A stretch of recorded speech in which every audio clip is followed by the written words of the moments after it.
আসসালামু আলাইকুম। National Agro Bangla YouTube channel ও ফেসবুক পেজে সবাইকে স্বাগত জানাচ্ছি ঢেঁড়স চাষের আরেকটি ভিডিও নিয়ে।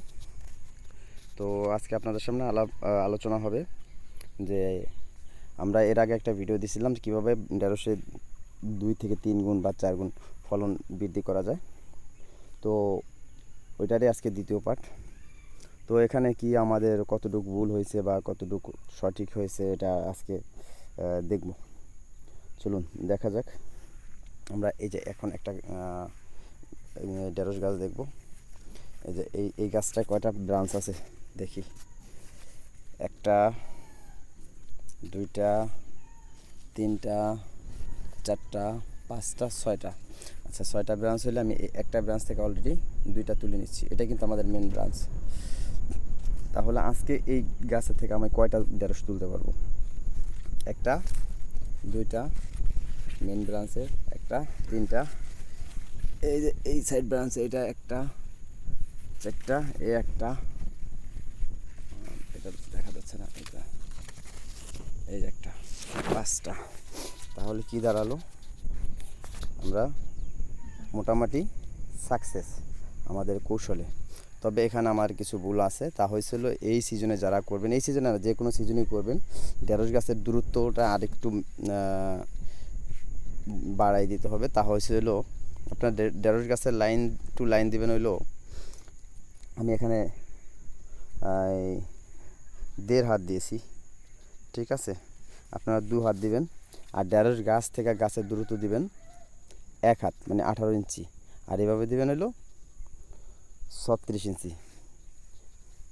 তাহলে ঢেঁড়স গাছের আপনার বীজ খরচও কম হবে, ফলন অবশ্যই 2-3 গুণ পাবেন। দেখেন একটা জিনিস, এই যে গাছের যে দূরত্বটা, এই মেন গাছের আমার পুরো আছে 1 হাত।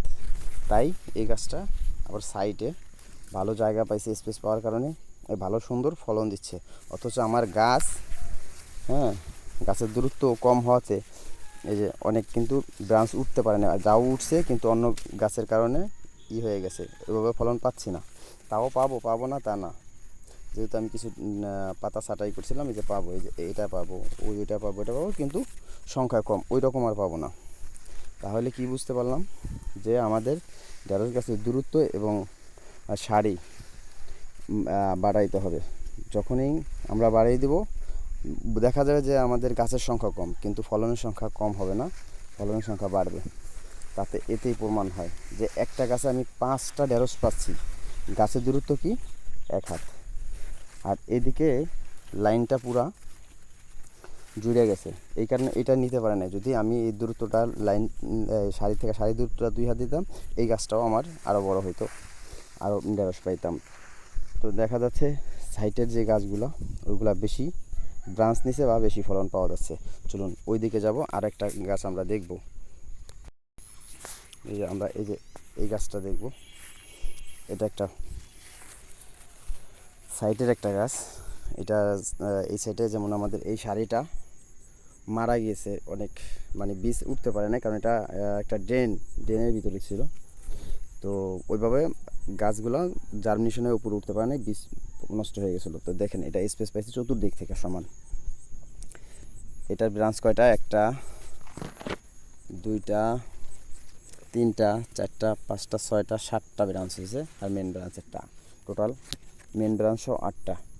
তাহলে আজকে এটার ভেতরে কয়টা ফল তোলা যাবে? 1টা 2টা 3টা 4টা, এটা পরে তোলা যাবে, 4টা তুলতে পারছি। তাহলে বোঝা যাচ্ছে আমাদের ফলনে কোনো সমস্যা নেই। যে আমরা যদি দূরত্ব দিই আমাদের লস নাই, বরঞ্চ লাভ হবে। বীজের হার কম লাগবে জমিতে, ফলনের হার বেড়ে যাবে। তো এই লাইনটা দেখেন, এই লাইনটা এই লাইনটা আমার সম্পূর্ণ গাছ উঠতে পারে নাই, নষ্ট হয়ে যাওয়াতে দেখেন এই সাইডের ব্রাঞ্চ প্রত্যেকটা গাছে বেশি নিচ্ছে, বাস্তব প্রমাণ। তাহলে আমরা কি বুঝলাম? যে আমি আপনাদের ভিডিওতে দেখাইলাম সবচেয়ে বেশি যেটা হয়েছে ওইটাই দেখাইলাম, তার মানে এই না যে আমার প্রত্যেকটা গাছেই আমি এরকম ফলন পাচ্ছি। কারণ কী জন্য পাচ্ছি না? আমি স্পেস কম দিয়ে ফেলছি, দূরত্ব কম দিয়ে ফেলছি, গাছ ঘন হয়ে গেছে। যেখানে স্পেস পাইছে ওখানে দেখেন গাছের অবস্থা, কি ব্রাঞ্চ। আর যে জায়গায় পায় নাই আমরা ওই জায়গায় দেখাবো।